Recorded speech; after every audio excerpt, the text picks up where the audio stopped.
Hey, good evening and welcome to Open Mic. Tonight, we're having some technical difficulties. My co host in Ottawa lost power and we were waiting. That's why we were 5 minutes late. I thought we'll be able to connect earlier, but she's trying now. Hopefully, she'll be able to be with us shortly. So, I'm your host, Ramsey Chiri. I'm a psychic medium.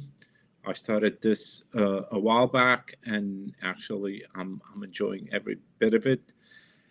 And I've heard from a lot of you that you're actually enjoying it too. Usually, I take the summer off, but this time around, we said, okay, let's continue through the summer all the way to the end of the year. So we're continuing with our program without disruption. Today's segment is called what do you call it? What's new with the spirit world? I thought we can discuss a few things. Unfortunately, Tanis is not with us, but hey, let's open it up for discussion. Anybody has any questions, concerns, you can pass them on and we can discuss that. Um, hey, Fogo Pogo, thank you for joining. Um, and everyone else also, just put your question out there and we'll work with that. So, what's new with the spirit world? Mediumship is while it still has a bad connotation in some circles, whereby mediumship is about lighting special candles, doing super what do you call it, complex rituals, and this way you can contact spirit. These used to be the old ways of doing things, and it doesn't mean that they're not true, they're not good, they're still good. People use them across the globe. Uh, but the mediumship that I do is much, much, much, much easier than that. I do not require seances in order to connect with spirit, and neither the students that I also teach. Last week, we had our first course, which called the Spirit Cafe, and the next one is August 19. So in the Spirit Cafe, everybody was new, didn't know that they can do this. We sat down, we had a good half an hour discussion, and we broke everybody into the rooms. And one room I was monitoring, the lady didn't know.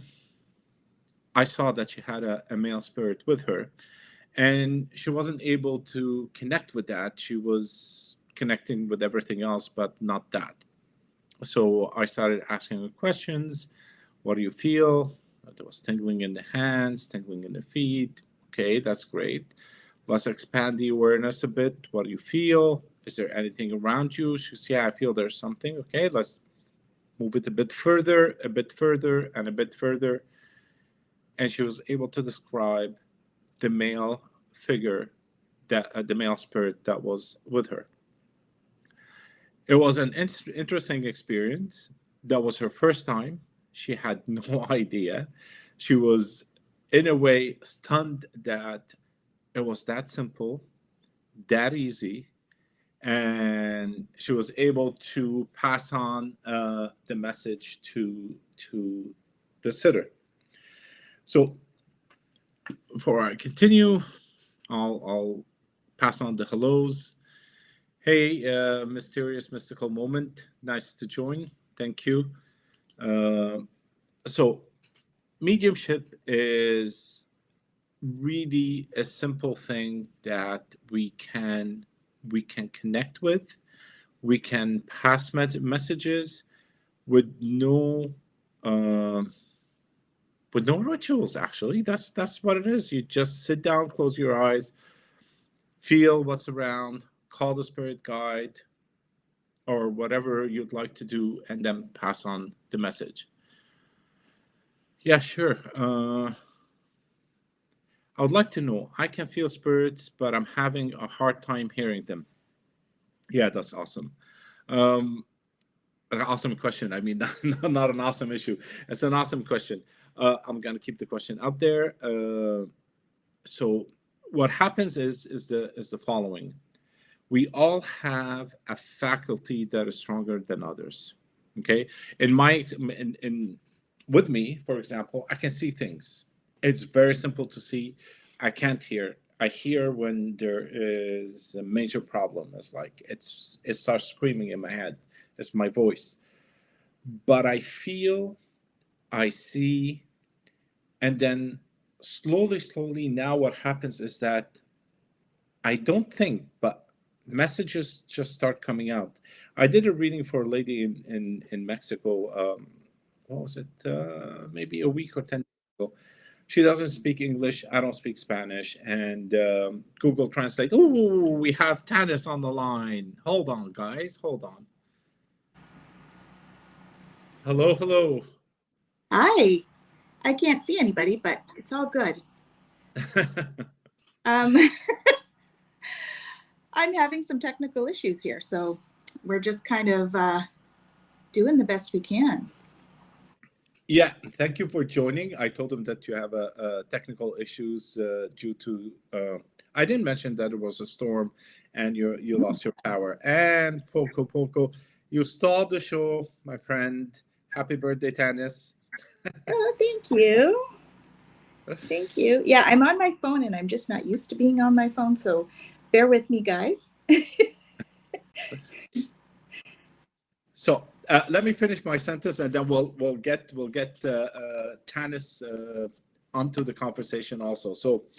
I was doing this reading for a lady in Mexico, and she doesn't speak English. I don't speak Spanish, but I needed to see her a bit, and I started getting the messages from her father, and I passed them on.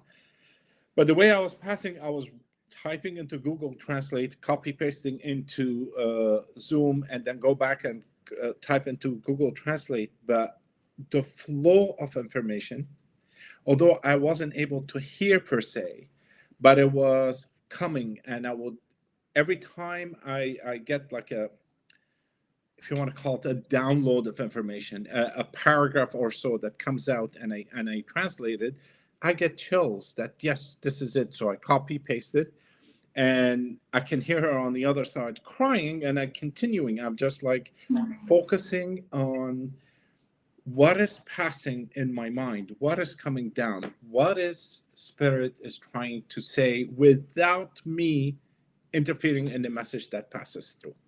So you might not hear per se through the ear, but you might get it in a different way. One, of course, you get the visual, you get the sensation, you get all kinds of things. And I found my main thing is, instead of sound, it's just my voice, but the message is not mine. I wouldn't think about it. I wouldn't even know what it is. It just passes through. So I hope that mysterious you too, Pogo. Yes, I understand. We all kind of wanted to make life easy and what do you call it?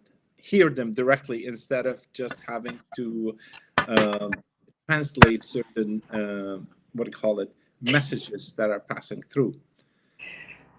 Tanis, you want to weigh in on that too?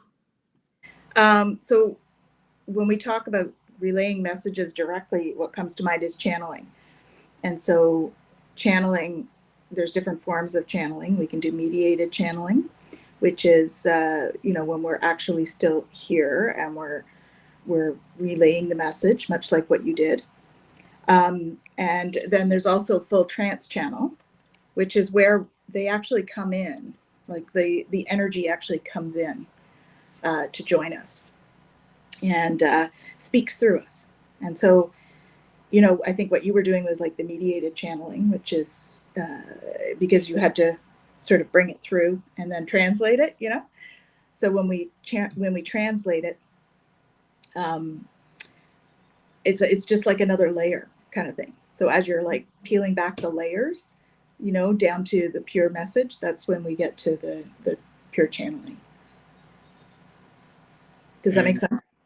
It makes absolute sense, but I don't want to confuse people. I just want to do a bit of deep dive on the word channeling. Mm-hmm.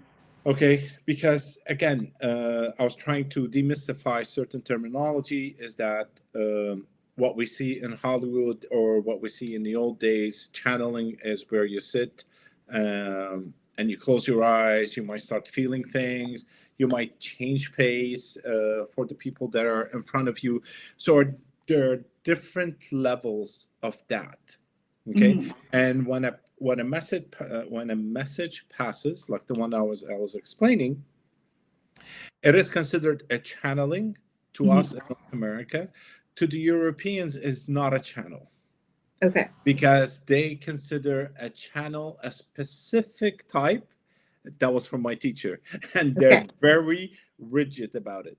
So it depends on where you're from and what the rules that are played within that country or the region. So it might differ between one and two, but all it is just the vibration of the spirit passes through the faculty of your mind and gives that message. Oh my God, this just came out of nowhere. I should write it down. That's exactly what happens. Yeah. It's there. Yeah. Okay. And consciousness speaks to consciousness through vibration, not language, like per se, right? And so that's why people, when they channel and they're doing the full trance channel, they might be speaking a language that is not even their language, like their mother tongue or anything, right? So yes, that the father is also Mexican, that does not speak English. Yeah. But the message that I got it is in English, that he used Google Translate to pass it on into Spanish to the sitter. Right. It was funny. Awesome. It was actually a good experience. Mysterious mystical moment. I can see and hear them in my dream. This is awesome. Yeah. Great. The question I would have for you then would be, are you able to manipulate it in your dreams? So are you able to like have a discussion with them in your dreams without, like, because that's lucid dreaming. If you can control your dreams, then it's like lucid dreaming. So that's what I'm asking. Is that something that you do? Yes, that's a good one. In my case, for example, the ones that I don't manipulate, but they're hard, what do you call it? Event. It's a fixed event. It's a show. It happens. I wake up and I'll try to remember everything that took place, and then I go, here it is. That's what they're trying to tell me. It's very clear. It's sometimes it's colorful, vibrant with sounds. When I wake up, like I'm still hearing what the conversation was taking place in my dream. Mm-hmm. You're saying he could hear them before he passed and would tell me. I am like a physical empath, clairvoyant. Yes. Mm-hmm. So clairvoyance is when you see them, right? Clairaudience is when you hear them. Clairsentience is feeling. Empath is part of the clairsentience. It's not the whole thing. Empath is when you're feeling the other's emotions. Clairsentience, you're feeling more than just the emotions. You might be feeling the physical state and all of that stuff as well. Good. Maybe you're on the right path to mediumship, mysterious mystical moment. Mm-hmm. Sounds like it. Yeah. Yes, the whole process has definitely taught me patience. Yeah, Poco. Absolutely. I like that. Is it Ghost Whisperer, the lady that you would see them and they will talk on the street and people will see her? Funny. It's a bit Hollywoody thingy.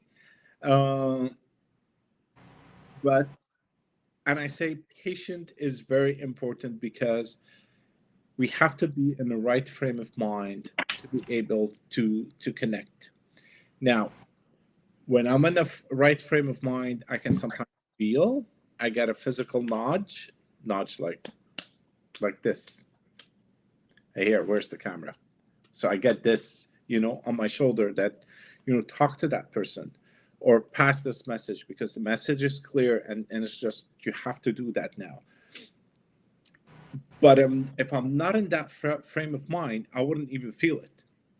So you have to be patient. You have to allow things to pass and slowly have your own dictionary of what spirit, a dictionary of how spirit is communicating with you. Right. Because I think we talked about that one of the other weeks Yes. too, right? One of our last shows about how you have different images that come in, Yeah. and depending on like your particular relationship with your guides depends on how they're interpreted. Yes. The symbols and signs. Yes, absolutely. And she's saying that I feel how they pass. I see how they pass physically. Sometimes I can feel it if they are crying or happy. Yeah, that happens too. That happens when a spirit is giving evidence. That's what is called evidential mediumship, is when the spirit giving evidence to you so that you can pass it to the sitter to make sure that the sitter knows that that spirit is what you're talking about. It's like the father, the mother, the uncle, whatever it is. And those evidence, stuff like that, are very helpful during a reading. Absolutely. They help us as well to know that we're on the right track with stuff too, right? Mm-hmm. So that's like that we know that we've got the right person that we're talking to for the sitter, right? Absolutely. I had one time where Go ahead. Yeah, you want to talk to the right person. So I had one. I had a client one time and came in, and I said, "So there's a male figure here for you," and he kind of figured who it was, but he wanted me to confirm it, right? And so I'm like, okay, feels familial, so like part of your family, a little older. I wasn't sure if it was father or like older brother kind of feel. And so I asked for some evidence, right? Evidential mediumship. And so the guy showed me one of those, you know, the hats they wear for golf. They're like a peak hat, you know, that they like in Newsies, you know, the hats they wear in Newsies, where they're like, there's a snap here and it's like comes flat, soft hat for a guy, right? So it was one of those. And then he said to me, "What color is it?" And I'm like, "Plaid." And he said, "That's my brother." And I was like, "Okay," because he had just taken his brother's plaid hat like that out of the cupboard. I guess there was a pom-pom on it. And he said something to his brother in spirit saying, "I hope you don't mind. I'm removing the pom-pom. I'm not wearing the pom-pom." And he took the pom-pom off. And then he was in to see me that week. And so that's what he brought forward was this plaid hat. And I said, and he's laughing. And so that was like the confirmation, you know, that it was him. And it helped us to tune into which brother and all of that too. So, yeah. And Foco says, we're a Google Translate to spirit energy. Absolutely. It's funny, but yes, exactly. That's what it is. Yeah. Because what happened with these sessions is that all you're doing, well, the term medium, is being in between the spirit and the sitter. Yeah. So a message is passing, getting translated, and given out to the person sitting in front of you. Yeah. Yeah. We're like a conduit of information, right? And that's why there's confusion, I think, over the term channel versus medium and that sort of thing, because we channel energy when we're channeling energy, and so that I think that's why there's the confusion over it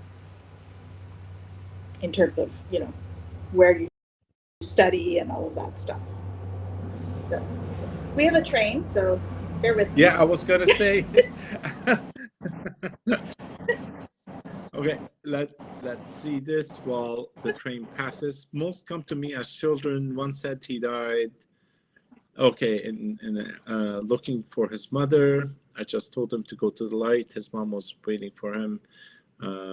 Yes. So, Lisa, thank you for bringing all these things forward. Yes, there are times where, when we are open and when we are light, that's what it is. When we are light, we attract we attract spirit to us. We attract spirits who, I don't want to say lost per se, because it's not lost, but there's a kind of a confusion or on where Confusion is what we should sit. Okay, Mhm. and they see us as a, what do you call it, an agent of light or an agent of help, and they do come for us to help them. Not, I don't know about the word help, but Guide, maybe. guide thing, yeah, kind of thing. Show them the way, or just call some other spirit to walk with them along the path, if you want to say it.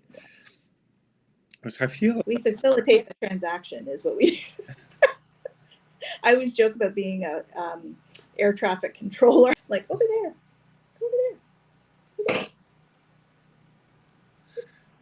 yeah, some mediums say no spirit comes to they okay, it all depends. Like when you said about the boy that was looking for his mother, sometimes what happens is that at the point of death, if there's something is not complete, uh, the spirit continues that activity that they were doing until somebody says, "Oh, wait, no, you can't find your mother anymore. She's gone, and here she is. She's there."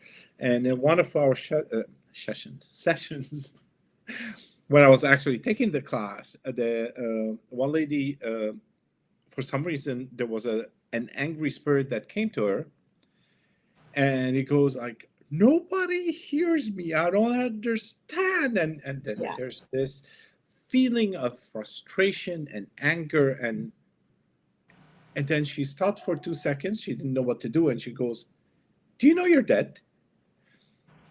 And that was it. It solved the whole mystery. Yeah. And then the spirit went away. I've had that. So yeah, I so had someone come and they were furious. Nobody's listening to me. I can't get through to anybody. My family is ignoring me. I don't know what's going on. And I'm like, okay, so you're not in physical form anymore. You do need to know that you've passed away, and yeah, you know you've left your body. And then there was the angst about that. You know, oh my God, I've left my family behind. Like, because they weren't crossed over yet, so they had the density of the emotion for me, and so I had to sort of, you know, do some sort of healing work and call in. Usually in that case, I end up calling in Archangel Raphael to help with the healing as well, and then Azrael and Michael to finish it up, bring them over. So yeah, I've definitely had that too. so yeah, the answer is yes and no. Yes, yes and no. And no, when they don't need us, they come and they just pass on the message. And even when they pass on the message, it's a yes, they need help, because that message have to be passed. And 90, well, in my case, there are 100% of the messages that I pass or they are given to me is a message of healing, Yeah. a message of what do you call it? Like when you're sorry, like what do you Yeah, call like it? apologies. Apologies, yes. Yeah. Things had happened. I wasn't aware of them. In my physical body, I was all stressed and so on. Do forgive me. I love you, and all these messages. Yeah. None of them, not a single one, came and said it's your fault. No. You made Not me at miserable. Not one. They would all come with a healing, loving message. So for me, I think there's I would say I've had one that was a little bit like that. But for me, once they've crossed over, they're not like that. So Yeah. when they come back and they've already crossed over and everything, they're all apologetic. It's all love. It's all light. But before they cross over, so when I actually have to do the crossing over, so the psychopomp stuff, that's when sometimes I'll have some of the sort of frustration and anger that we just don't see once they cross over. It's they shed that, because it's like they still have their personality when they're here and haven't crossed, and once they cross over, they lose their they let go of their personality, and everything is very light and beautiful, so they don't have the same density of emotion. It's less, And even when they're like when they pass and they're in between, it's less than when they're physical, because when we're physical we actually like feel the emotion in our body, so it's like it's really present. And then when they die and they leave their body, it's a little less, but they still sort of hold on to that kind of personality piece. So if there's like some stuff that they had before that they were kind of like a resentment, they might still carry a little bit of it, but it's rare. Like I don't think I've had very many like that. Most of them are just like, I don't know what to do, and it's a confusion thing. Yeah. Before they cross. They're too preoccupied with what's going on with them to voice resentment. So for all those listeners out there, if you have any more questions, please pass them on. Tanis is back online, although she's half online. And I'm on to answer your question. Can you guys see me? Lisa. You can see me though, right? Pardon? You can see me? Yes. Okay, I good. can see you. Lisa said, yes, my husband kind of touched on the subject of sitting at the table. Each time he went to sit down next to my mother, someone else would take the seat. It's funny. Yes, it happens. We're not the only funny creatures in this universe. Spirit is too. Okay. They have a wonderful sense of humor, actually. They do connect and tease us. Also, it could be a spirit of a person that you already know, or a spirit that you got to know in the house that you're in. Maybe you've been living together for such a long time that it just pokes you every now and then. There was this the channel, what's her name, Esther Hicks. Esther Hicks, yep. Esther Hicks. Her husband, who was with her, I can't remember his name. Anyways, they would go to restaurants, and he would take a bite off her plate all the time and teases her. So when he passed, he would come every time she goes out to eat and ready to just poke her plate. And so she started to laugh after a while. It's like, okay, fine. Get him a seat. You need 2 seats? Yes, I need 2 seats. Just put a plate over there. And even if nothing is going to happen to you, you're not going to realize it as the waiter. But for me, I know he's there and he's going to poke at my plate. So yes, they do these things. Yeah. Yeah, it's always funny when they do things like that. Hey, I used Washington, to have go ahead. Hypnocity. Is that who's here? Hypnocity, yes. I don't see the comments, guys. Sorry. Oh, okay. So I'm not seeing any of the comments. So when I was a teenager, thank you. When I was a teenager, we had, when you're a teenager, you do silly things. So we had a seance, and my granny ended up coming through, and she stayed for a while. And she used to turn lights on and off, turn my clock radio on and off, that sort of thing. So I kind of grew up with that in my teens. She was there probably for 4 years or so. So that was always an interesting adventure. So we're going to have another thunderstorm now. See that? So, just as a heads up. So if I lose you, thank you all for coming.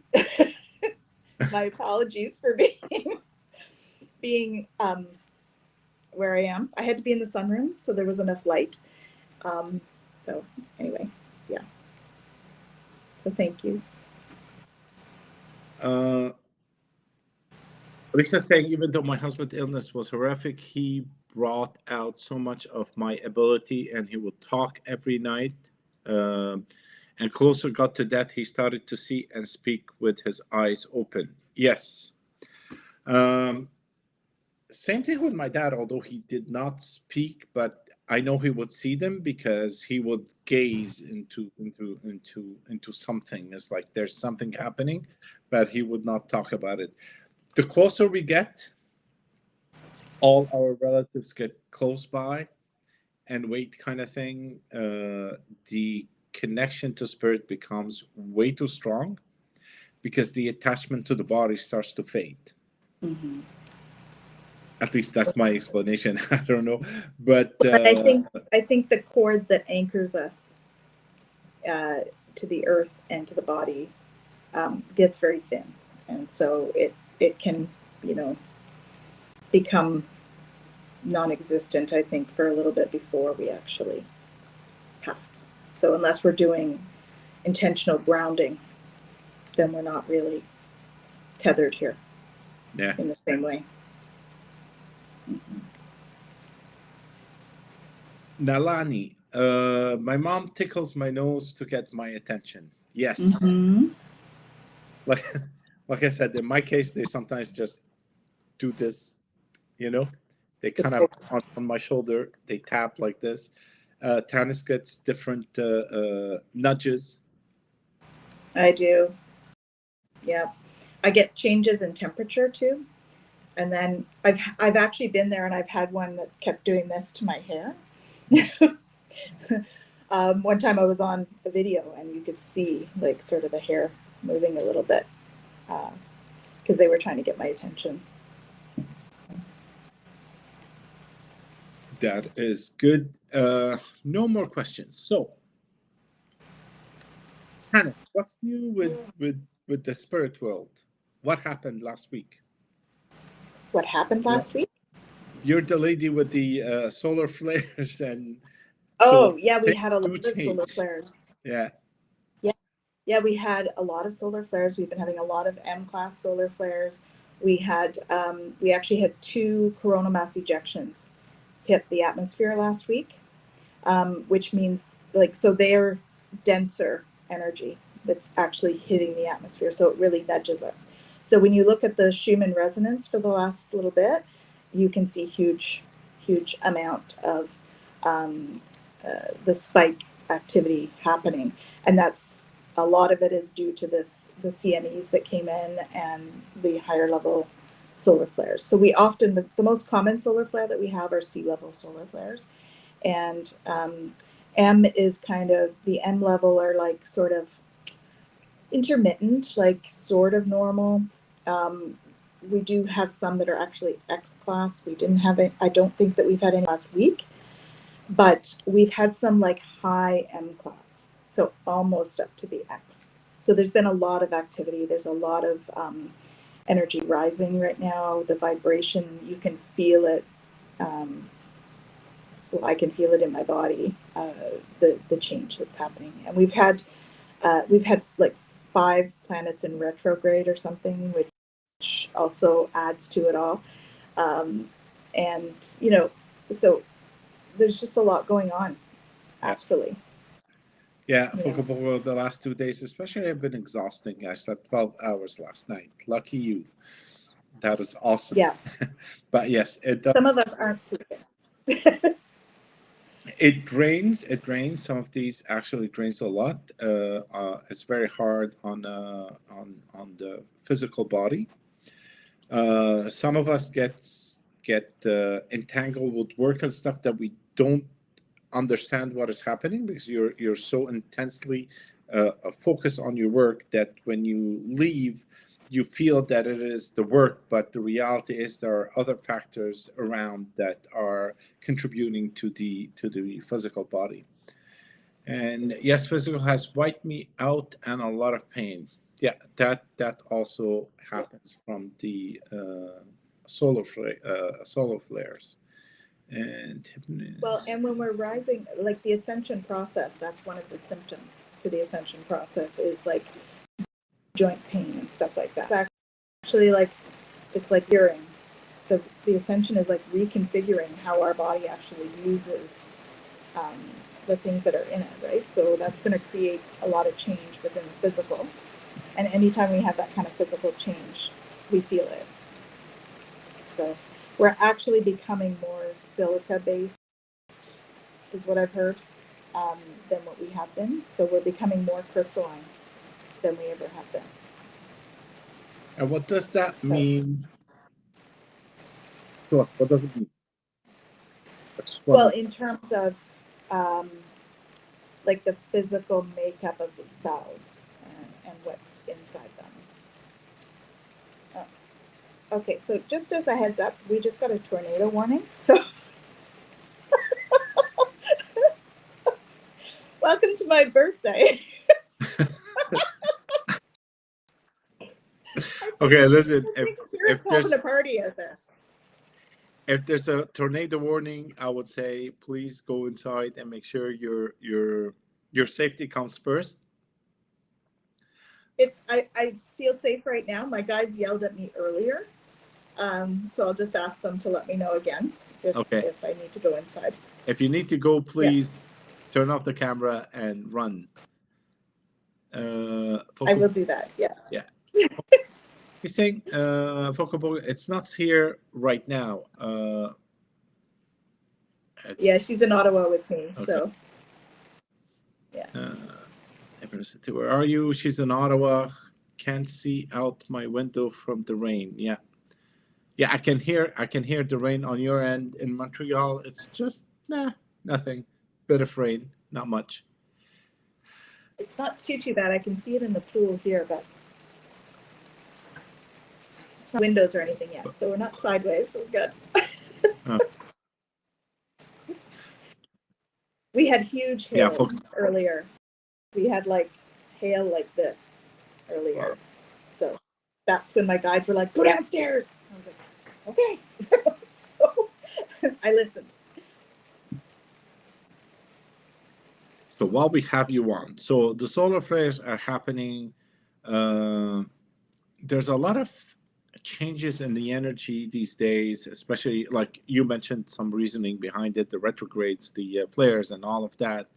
Who needs a text? Me? Crazy weather. No, I was reading the message. Yeah, crazy weather pattern. Absolutely. It's we've never had weather like this in Canada ever. No. Yeah. Like storms like this, like every second day lately. It's just indicative of the change in the earth, right? Absolutely. Yeah. Yeah. So a lot of I'm just gonna close my windows because I don't want to get a flood. Go ahead, talk amongst yourselves. So there's a lot of changes that are taking place, not changing, but changes in the energy around us. So we might feel different. We might feel irritated. We might feel agitated. So one of the things that I usually do in times like this is grounding. Grounding is a very, very important thing for all of us. Of course, if there's a huge storm like that, don't run and hug a tree. That's not good. But can do other stuff to ground yourself. Put your feet on the floor, barefoot on the floor. Feel your energy flowing down. It releases the stored energy within the body. It just flows all the way down to the ground. Just feel it going down, so it helps you relax a bit and ground yourself. It's the same like electricity. Instead of having it going crazy everywhere, we ground it. We let it go through the ground, and it goes there and everything. So the same thing with that. Meditation, grounding, sleep. That's another one that is good. And drinking lots of water. And water, yes. Water is important. Yeah. And, well, in my case, I drink tea also. But, Nalani, maybe Mother Earth is pissed off. Oh, you bet she's pissed off. There's a cleansing process we're going through. Yes. Well, we can humanize the earth, weather, the spirit, and everything else. But the reality is, what happens. There's a lot of interference from your end, Tanis. It's coming down, eh? Yeah. So allow change to take place, because change is the only constant in this universe. Nothing stays the same. You know, when we all joined in this podcast half an hour ago or 40 minutes ago, we're not the same people to now. We changed. We changed by the information that we just exchanged. We changed by knowing some of you, and so on. So we keep on changing.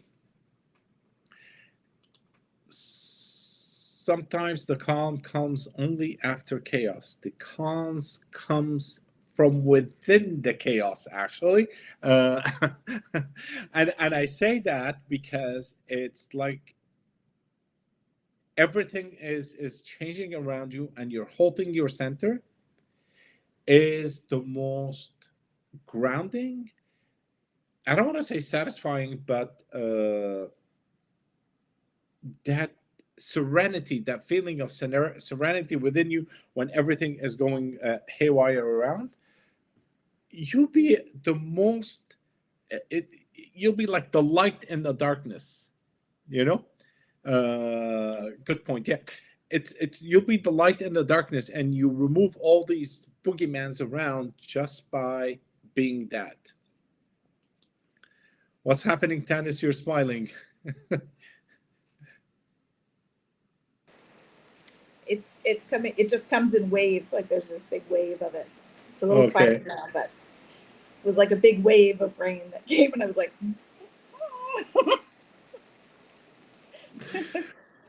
So I'm smiling because I'm checking in. They keep saying you're fine, and I'm like, okay. Lisa is saying, that is why I do a tarot reading for someone. I tell them free will, and it can change before you walk out of the door or shut the video. You're absolutely right. Yeah. You're absolutely right. Definitely. The other thing is like because of free will, we can, and how it works is like when we go out and we decide to turn left instead of right, both realities are created. We've chosen to take the left one, but this one is created as well. And so if you're doing the reading back here before that decision, and then we give you this one, but you actually decide to go this one, then it's going to be a different outcome. Yeah. So that's usually how I describe it. So that way, you know, people, we can give you the most probable based on what they're telling us and your past, like I'm sure they look at your past history and stuff. But there are things that are up to free will. And, you know, that's important for us here, for our learning journey here. So we need to have that as part of it. But that's why. Take readings with a grain of salt. We change our path every day. We make a decision. Yeah. Every minute we make a decision, not every day, because during the day we make tons of decisions. Absolutely. You know, tarot readings are entertainment. They're fun. They are. They're fun, and they have a lot of gold nuggets in them. Yeah. And I know you and I, Ramsey, when we do readings, it's always, or I think we try to be more about sort of the healing. What do you need to know right now to work on for you? Because those are the things that aren't going to change as much too, right? So what's happening for you right now? So, you know, you seem to be struggling with this thing, and you need to know that if you communicate and you do this, and then that's going to help the situation. Like those kinds of readings, as opposed to, so a week from Tuesday, this is going to happen. You know, I don't tend to do that myself. I'm more about the healing because that's more important than the other stuff, really. Yes, I prefer the messages of healing rather than in 2 days, 3 nights, something is gonna happen, and I try not to go to that side, not because it's not correct, but where's the fun in life if we're gonna know every little detail of it? Exactly. Yeah. The fun of riding a bike was to fall. Well, Not really, but to keep it, but the to fall. attempt not to fall. But the fall made it exciting. It's like the first day you fell, I fell 4 times, and the next day I fell only 2. Right. It's like, oh my God, this is an accomplishment. And as kids, we don't care when we fall. So it's part of the game. Yeah. And it's nothing but a game. Well, that's what life is. It's a game. Educational learning. Educational Learning gaming. What do they is, call oh that? my God, I've got to have an Gamification. exam at the end. Gamification. Remind me of an old book, A Bridge Across Forever by Richard Bach. I am not familiar with this book. No, me either. Okay, let me see. How do I know I'm in alignment with my highest good? I find myself disagreeing with many of the popular readers. Okay. And that's because they're not resonating with you, and that's okay. You might be on a different path from what they're reading, and that's just sort of how that is, right? So it doesn't mean they're wrong. Sometimes it's perception, and sometimes the message, the way we bring it through, might not resonate with you. It might be the core of it, and not all the flowery stuff that comes through with it. So we might think that it doesn't pertain to us, but there might be that little mustard seed that is for you in those messages. Go with what resonates with you. That's all. Yeah. You know, I followed a couple of spiritual writers like Eckhart Tolle, and at one point in time, I read the Conversations with God, and then after a while, it just stopped. I couldn't relate to well, Neil Donald Walsh. I couldn't relate to his way of thinking or his philosophy. So I moved into Eckhart Tolle. Eckhart Tolle is way too deep and is a thick of information. At the beginning, I had a hard time, but I immersed myself into it, and I loved it. Today, I moved away from Eckhart, and I'm going into Alan Watts, but it's just what resonates during the day, you know? And sometimes you might graduate, you know? You've learned that lesson. And if you listen to it again, it becomes boring and annoying. In my case, it's aggravating. Sometimes it's like, okay, I heard it a million times. Could you just be quiet? Let me move on to something else. But without realizing that we've achieved the message that was there, we took it, we embodied it, and we moved forward with it. So sometimes we don't resonate with certain people, with certain readers, with certain authors. That's okay. Go with what flows with you. And Lisa, we can show them how to get the Emerald City, then it's up to them to pick which the right path. Yeah. The thing is, you can take a horse to the water and it's not gonna drink. So it's not up to us to drive them to drink. Well, that didn't sound too good, but driving someone to drink is really good. Just a little joke. But the thing is, people will wake up when they're ready to wake up. They won't wake up a minute before that. And we can throw tons and tons of book at them. We can drown them with information. And it won't resonate. It will just fall off. So after, at the beginning of my awakening process, I was just like giving books away. You have to read this. Oh my God. What do you mean you haven't heard of it? You have to read it. Here, I'll buy the book and I'll give it to you because it impacted me. But that book has nothing to do with the other person. It means nothing to them. It doesn't resonate with them. So we all have our own path. All we do is like this show tonight. It's just we're passing the information, and whoever it resonates with, they'll grab it. And the people that don't, that's fine. They'll move on, and they might grab information from somewhere else. And hopefully, we are able to just awaken all of us from this reality that we created into our mind, because there's much more beyond that, much more. And Lisa, regarding the book, it's the one that taught me alternate reality. Oh, that's good. There are multiple realities. I can't even let Tanya speak, but I don't know how noisy it is on her end because she did shut her microphone off. It's a little bit better now. Okay. It calmed a little more again. I think one of my favorites was, this was just for me, but it was Anatomy of Spirit by Caroline Myss, Myss. It was a really good, because I started in energy healing, and so she's a medical medium.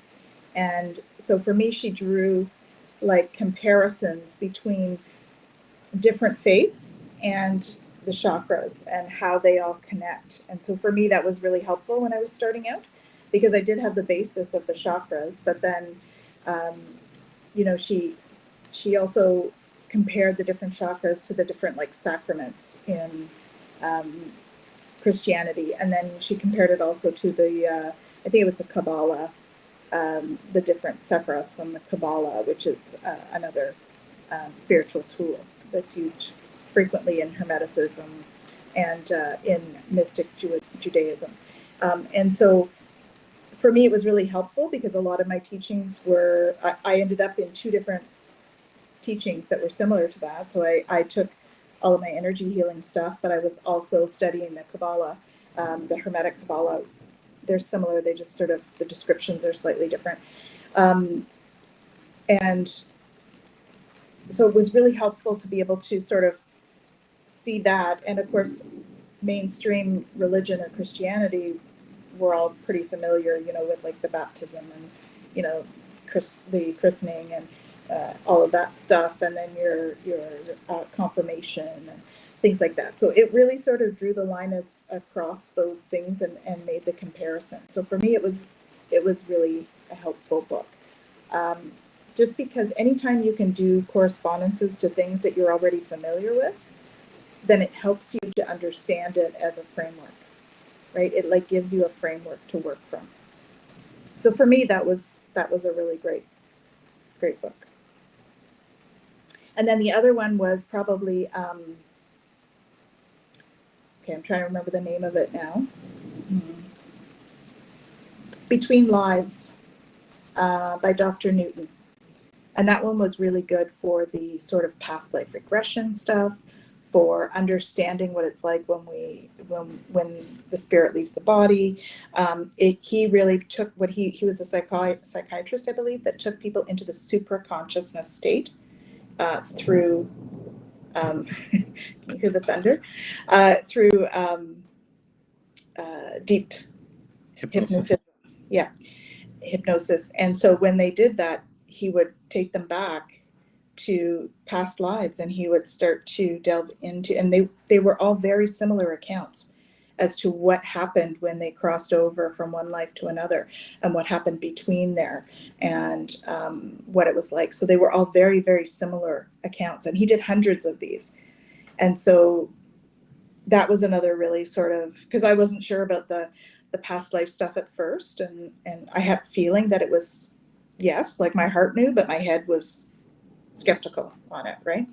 So once I read that book, I was like, oh, okay, I get it. And then I started having my own past life stuff coming up for me, which of course, you know, those things act as triggers for us on our spiritual journey as well. So the books that we read are usually, they come up for us when it's time for us to activate that kind of a thing. Yeah. So, all right. So we're also having a solar storm. I just had I keep getting all these alerts coming up on my phone. Poca Poca, is it the same reason you as light workers do discovery calls? Same idea? Well, for me, I do discovery calls because I want people to be able to know if they resonate with me, right? And whether I resonate with them, because there's no point in having a session. Well, I mean, I shouldn't say there's no point, because always you're going to get something out of a session, right? But when you have a discovery call, if you have never had any of the service that the person is providing, it allows you to be able to ask the questions that you might not get answered on their site, right? Those ones that mean something to you, or you can say, so this is the experience I had. How does that relate to what you're doing, kind of thing? It's those kinds of questions that you're able to put out there, and you get to know the person a little bit. I think that's the important part, is getting to know each other and sort of saying, oh yeah, I kind of like them, or I like their energy, or In my case, discovery calls they're funny. they're always different. Always different. Yeah, my 15-minute discovery call sometimes stretches to 1 hour, but Me too. The whole idea is to allow that person to understand what they're looking for. Mm-hmm. Because sometimes they come and they go, okay, I wanna have a reading, but I don't know what a reading is. So I go through the process, what it is, how does it help, or doesn't help. Because sometimes you want to talk to somebody. It's funny because one lady, like, she wanted to talk to her mother, and all I was getting is her father. Right. And she called a second time, and she's insisting on her mother. And I go, please, wherever you are, please come. So it's good to have that discovery call, so that it just enlightens the person a bit. It helps them out to see. And sometimes they have like tons of questions that has nothing to do with readings. Yeah.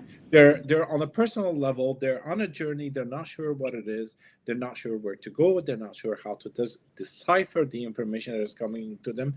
And it could be just one word from us. One. It's like, here it is. It clicks, and they're on their way. Yeah. So that's why we all have discovery calls. Well, at least us too, because I know others could have it for professional reason, for just as a step one from getting a client. For me, for Tanis, it's not the client to get; it's for awakening the people, to understand them, to resonate with us, to have that discussion and help them out. And there's some people that book discovery calls, and we really just activate. Yeah. It is that one word. And you start them on their spiritual journey. And they may never book a session with you, but our job here is to support and activate and all of that stuff, right? So that's a big part of our mission as well. Not just about the money. I mean, yeah, we do make a living at this, so that is it's part of it, but it's not why we're in business, I would say, right? Yeah. Okay, we're almost coming to the hour. We're 2 minutes away, but Lisa has an interesting question, so we're going to answer that before we leave. Absolutely. I had a lady telling me she was James Dean. She says she is a reincarnation of James Dean. I told her a body can't have two souls at once. She was born 54, he died in 55. What are your theories?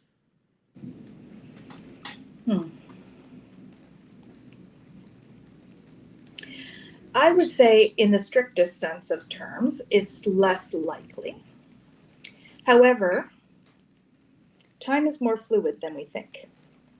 And so I can't say for sure that she isn't. Because the other piece is that we do have a spiritual aspect of ourselves that's always not in the body.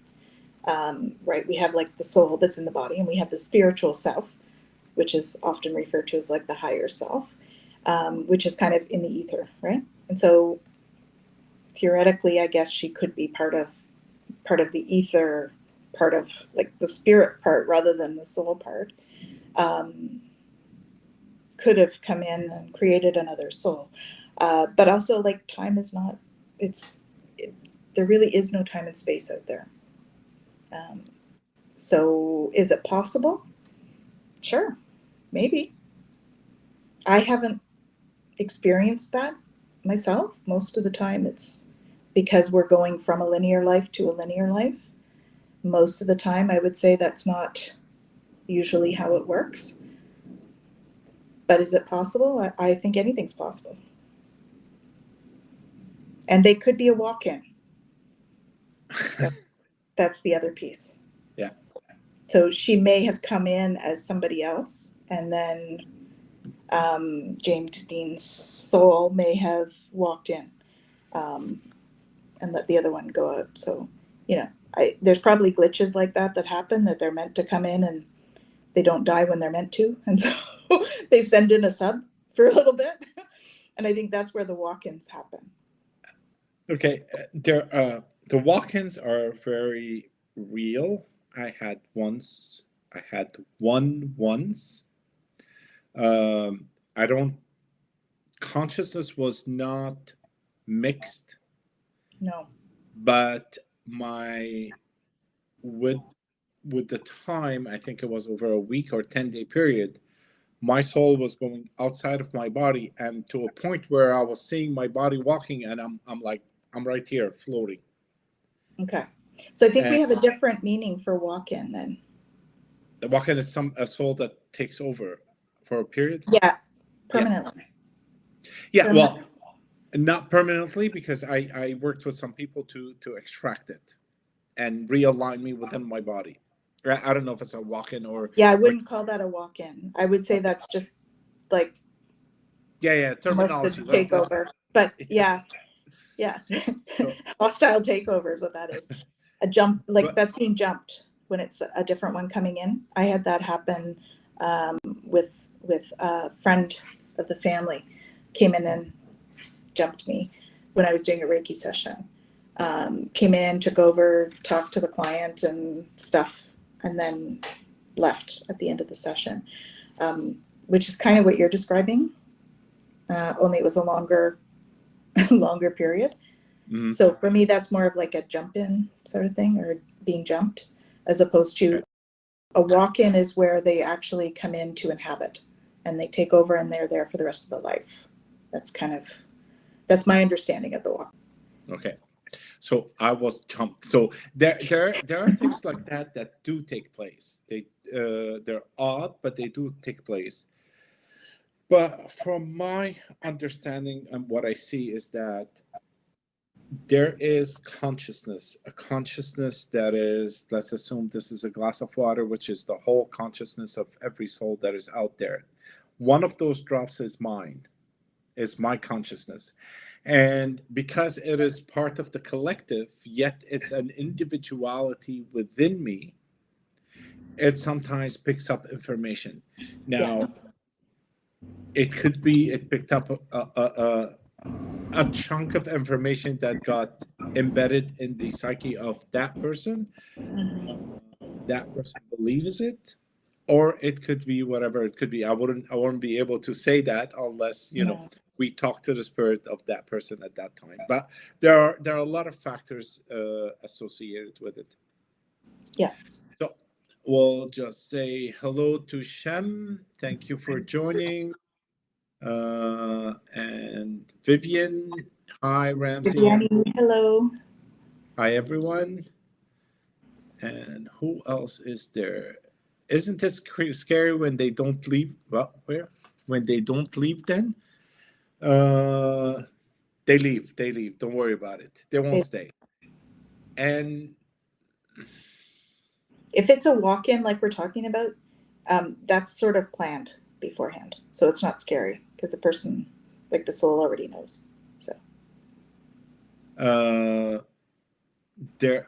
okay, we're not gonna go into that. We're past the hour, but let's say we'll talk. Do you have visitor, Tanis? Who's Facebook user? Do you have visitors? Shem. Yeah, I have visitors in the room with me for sure. Okay, last one, and we're gonna close for the day. I did a video on my channel of James Dean's curse. So she started to talk about she felt she was reincarnated of him. So she might have just tapped into the story. Yeah, which is what I was talking. The example of the water is just it's there, and she was able to pick it up immediately. And she might be a really strong empath. So she would, when we're empaths and we astral travel easily, she might have astral traveled to the situation and then picked up on all that data and energy and Yeah. felt it like it was hers. So. All right. And the last one is Shem is saying she's just letting you know there's one right now, I think. Okay. Oh yeah, there is. There's a couple actually. There's a couple that you probably can't see, and there's definitely one behind me here. So. Everyone, thank you so much for joining us. Really appreciate your time. We had such a blast, even with Tanis on the phone, thunderstorm and tornadoes. We're here to continue the show. Nothing will stop us. It's all about you guys. We're here for you. Thank you all and appreciate it. I wish you a wonderful weekend, and we'll see you in 2 weeks' time. Tanis and I will be ready, and hopefully we'll have a better weather to connect with you. All right. On that note, have a great evening and a wonderful weekend. Bye, everyone.